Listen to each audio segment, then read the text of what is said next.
Oota, nüüd tuleb alles õige algus. Seekord oleks selge. Võtame pausi.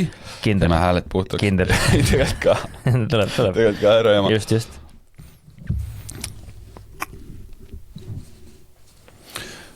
Nii, jätkame siis küsimustega.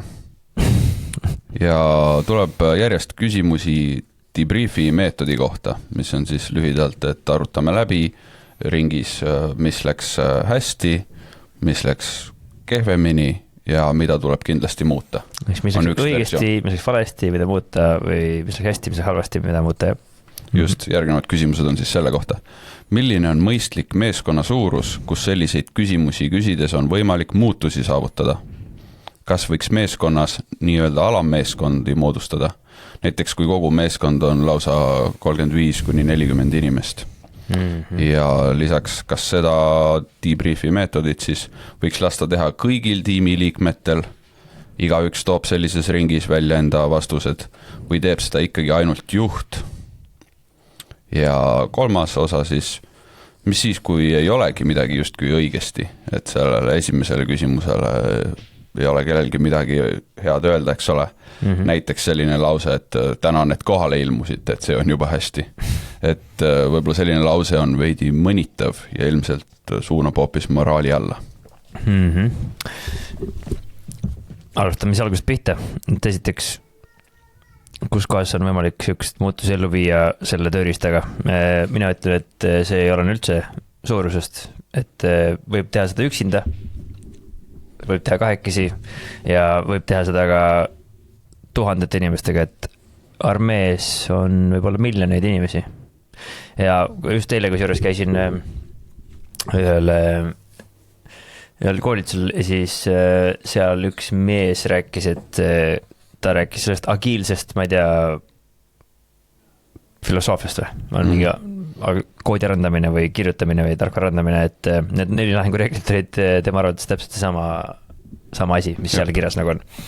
Et kokkuvõttes on see, et armee on väga suur, kokkuvõttes mis asi see on tagasisidestamise ja arendamise tööriist ja loomulikult võib seda teha ka niimoodi, et 100 inimest on ruumis ja kõik räägivad, aga see ilmselt ei ole aja otstarbekas, sest kõik ju ära kuulata 99 inimest on ju. Et niisugune optimaalne on see, et meie tegime seda jao koosseisus ja vahepeal tegime seda siis peale briefi, kus olid kõik ruumis. Aga nüüd mitte kõik inimesed ei saanud rääkida, vaid rääkisid ainult juhid näiteks. Et nagu kogu meeskond tuli ruumi, aga rääkisid juhid. Enne seda, kui juhid rääkima hakkasid, oli tehtud eraldi siis meeskonna sisesed debriefid ja kogutud kokku kõik informatsioon meeskonna seest. Ehk siis jah, tasub teha nagu jupi kaupa. Ja mismoodi kaitseväes on meeskonnad ära jaotatud, ongi tegelikult põhimõtteliselt selle järgi, mis on inimvõimetele vastav. Ehk siis kuni 6 alluvat on nagu lagi üldjuhul ühe inimese jaoks, keda juhtida. Ja siis ongi ära jaotatud niimoodi sektsioonideks ja kaitseväes tegelikult on lahingpaari vanem on ka, ehk siis tegelikult kõige väiksem üksus, kus sul on keegi, kes nii-öelda vastutab, on nagu 2 inimest ja seal on juba väike hierarhia tekitatud, et üks vastutab selle lahingupaari eest ja üks on nii-öelda veits vanem on ju.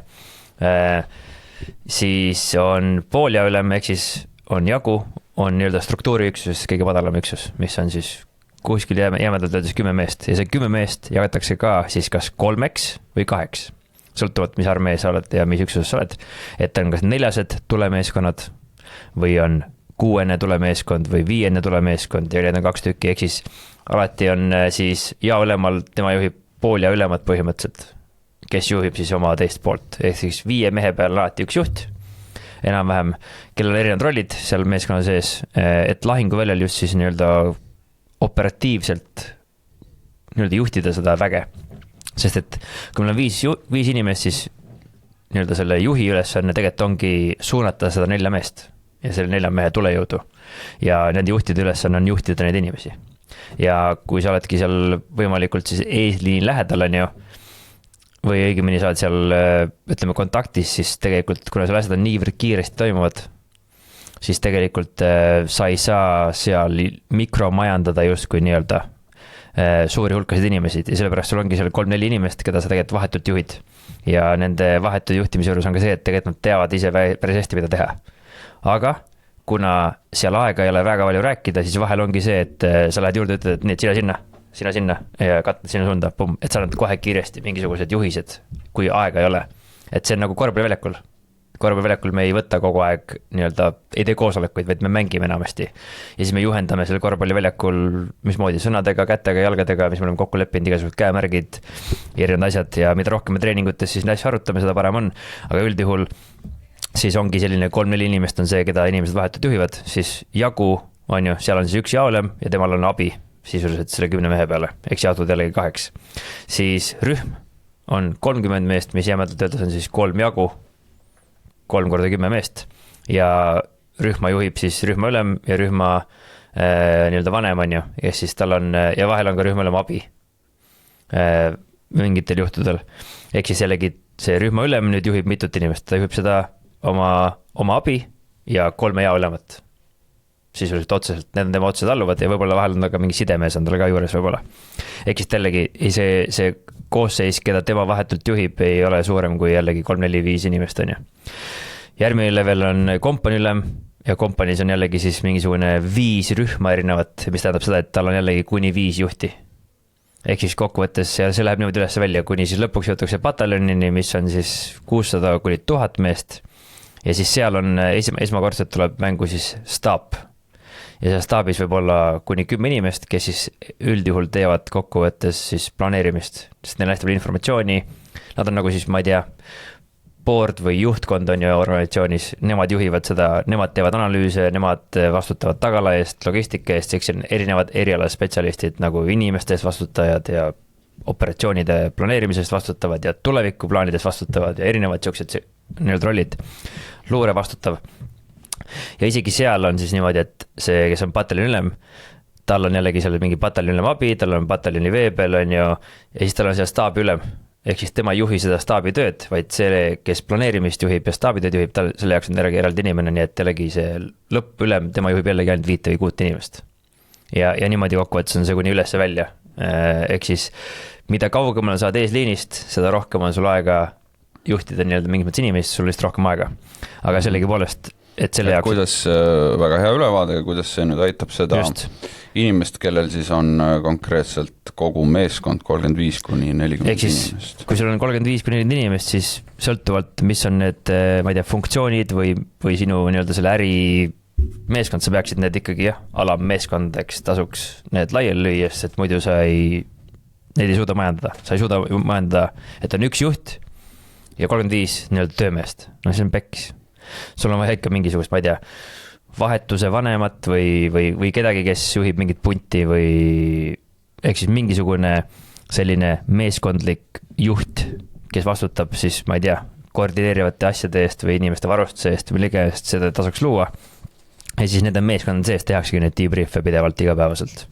Aga lõppkokkuvõttes me tahaksime, et iga inimene mõtleks kogu oma peas kogu aeg, mis on õigesti, mis on valesti, mida muuta, see oleks automaatne protseduur. Et ta ise mõtleks selle peale ka, aga jah, väiksemates gruppides, et võib teha ka korra aastas mingisuguseid suuri päevi, kus ongi 35-40 inimest kõik koos ja arutame. Miks mitte? Täiesti okei. Ma olen siukstel üritustel ka käinud, aga see kindlasti ei saa olla selline igapäevane operatiivne tegevus, sest võtab meeletut aega ja ei ole üldse efektiivne. Just, siis tuleb lihtsalt see läbi arvutada endale aega anda, et isegi kui igaüks saab 2 minutit, siis sul läheb 1,5 tundi või midagi sellega. Ja nagu sina oledki vahel teinud, et kui meil on olnud ka suurem tiim, päev on läbi, kell on juba palju, kõik on väsinud, siis seda debriefi võib ikka teha, aga siis annad lihtsalt kellaga aega, et igal ühel näiteks 1 minut või olgu see 3 või vastavalt olukorrale. Jep. Ja millel ma veel tahtsin peatuda, mis Remo hästi ütles, et seda võib ka üksi teha. Et see on nagu selline väga hea arusaamise koht või tõdemus. Et ja just nimelt selle harjumuse nagu loomise mõttes see sobib ka hästi, sest isegi kui sa teed seda üksi enam-vähem regulaarselt, siis sul tööriista sa harjutad ja sul jääb nagu meelde, et selline asi on. Ja üks näide ka, et mis kontekstis veel seda võib teha. Et kui minu elukaaslane nagu sai oma esimese tutvumise selle raamistikuga nende tööriistadega, see oli ainult ühe päevane põgus asi. Ja siis me olime, sellest oli umbes aasta möödas, me olime reisil koos Hispaanias ja selline esimene reisi õhtusööki istusime maha, siis tal tuli see järsku meelde, lihtsalt aastatagune asi.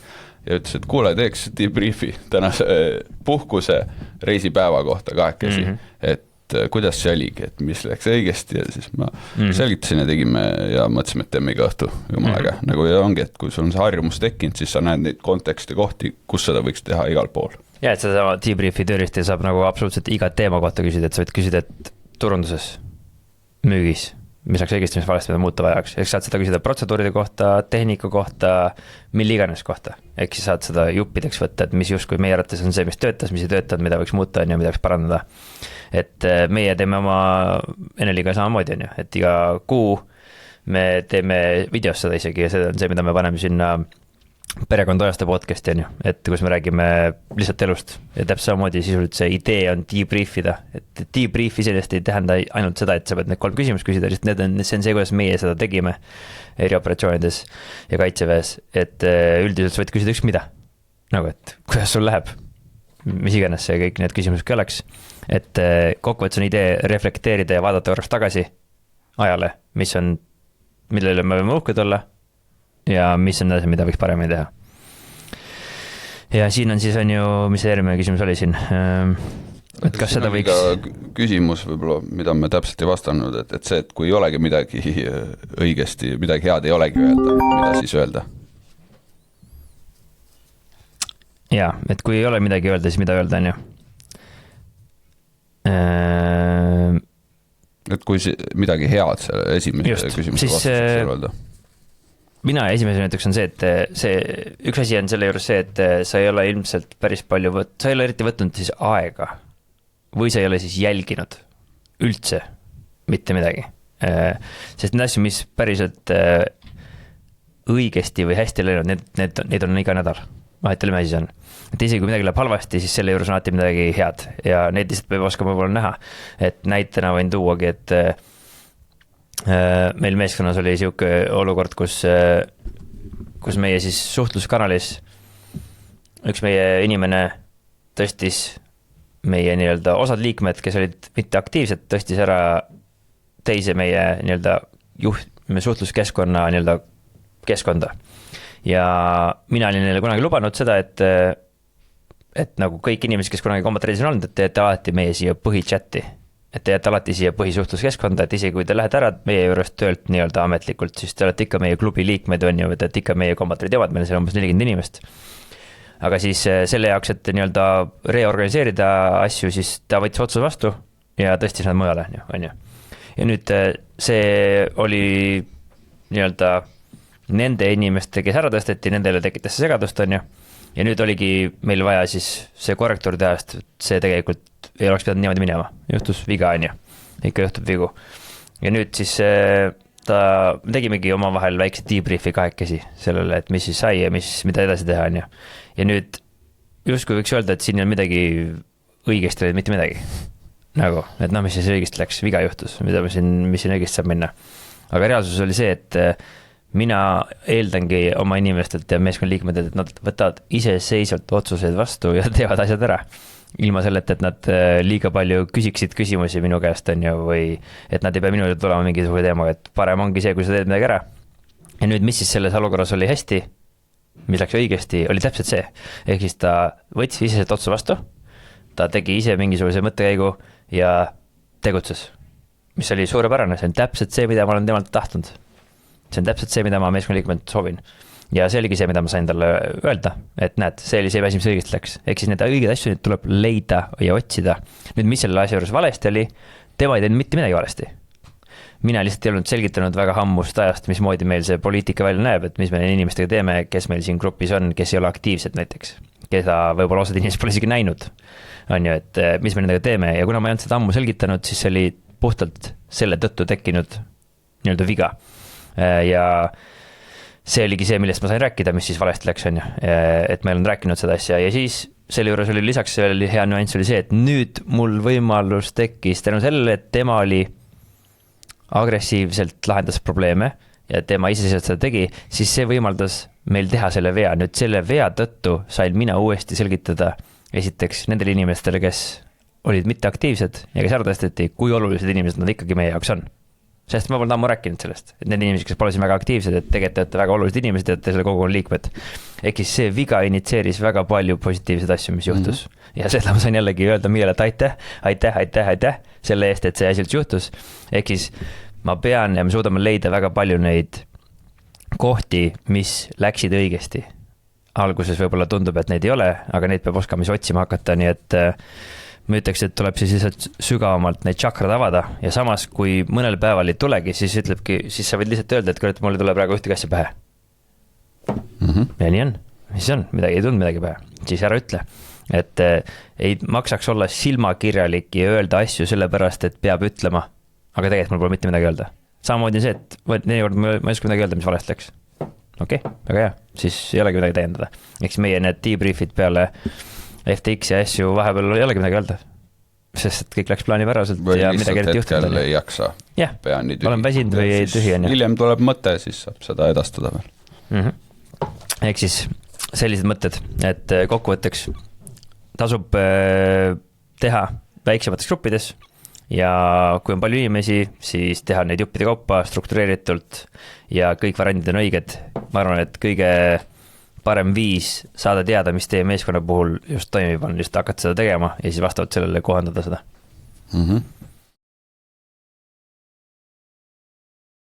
Kui see, mida sa vaatasid või kuulasid oli kasulik sulle, siis kindlasti hakka meie jälgijaks, subscribe'i ja pane endale meeltuletus, sest et iga teisipäev kell 12.00 on meil siin lühike õpiamps tulemas, mida sa saad vaadata ja igal laupäev kell 10 on siis selline pikk vestlus, pikemas formaadis, kus me räägime juhtimisest, ärist, elust ja kõigest muust paremast, mis pähe tuleb. Nüüd kõige olulisem sõnum minul sinule tegelikult on see, et ma sooviks, et sa mõtleksid ise, et tavaliselt öeldakse, et vaata järgmist videot ja klikid siia või kuhu iganes kohta, siis mina ütlen, et enne kui sa kuhu üldse klikkima hakkad, siis mõtle, kas sul on päriselt seda asja vaja. Sest tõenäosus on see, et see, miks sa selle järgmisele videole klikid, on juba vabandus. Ja mille koht see vabandus on? Ehk siis sa tahad õppida juurde, aga tegelikult sa juba tead, sa oled ära õppinud kõik asjad ja sul oleks vaja tegutsema hakata, mitte siin üldse rohkem videosid vaadata. Ja kuna see algoritm on niivõrd võimas, ma ise olen lasknud selle ennast juhtida ja tõenäoliselt lasen ka tulevikus, sest see on lihtsalt niivõrd efektiivselt üles ehitatud. Aga mina ei taha lasta algoritmil oma elu juhtida ja ma loodan, et sina ka ei taha ja emotsioonid on lühiajaline mõtle, et emotsiooni peale klikkida seda järgmist videot ei ole väga kasulik pikaajaline otsus.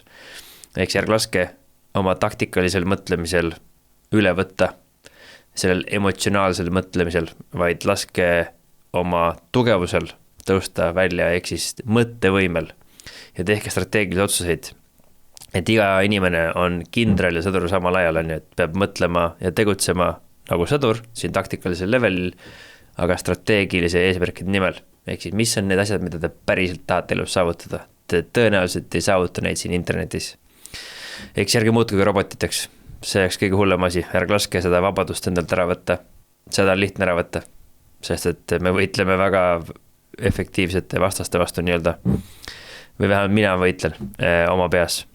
Ja kui te kõik otsustate, et teil on vaja hädasti ikkagi õppida ja te tahate siin internetis aega veeta, siis mõningad viisid on selle jaoks olemas, ehk siis meil on olemas ka süsteemne võimalus õppida juhtimist või üldse seda, mida me räägime, kuidas vastutust võtta, kuidas tagasisidet anda, kuidas suhelda, kuidas suhteid ehitada. Kõik seda muud on võimalik õppida süsteemselt siis meie akadeemiast. Ja kui teil on küsimusi, siis kindlasti kirjutage kõik lingid, mida me kõike veel teeme. Me teeme noortele asju, me teeme täiskasvanute asju, me teeme internetis asju, me teeme päris elus asju. Kõik need lingid on video all ja sealt leiate informatsiooni, keda huvitab. Ja minu viimane lõpusõnum on see, et internet ei ole elu. YouTube ei ole elu, Spotify ei ole elu, mitte kusagil mujal ei ole elu kui päris elus. Nii et minu soovitus on teile, et õppige siit, leidke võimalik kiiresti need vastused ja siis minge rakendama neid, sest et ainukene viis tagasi, et saada on päris elust. Ja siis, kui te tegutsete. Senikaua, kui te olete siin, siis te lihtsalt tarbite. Ja kui te tarbite, siis see on okei. Kui see on teadlik otsus, kui see ei ole teadlik otsus, siis nüüd tehke teadlik otsus ja liikuge välja päris lahinguväljale. vot, see ongi minu sõnum. Edu teile!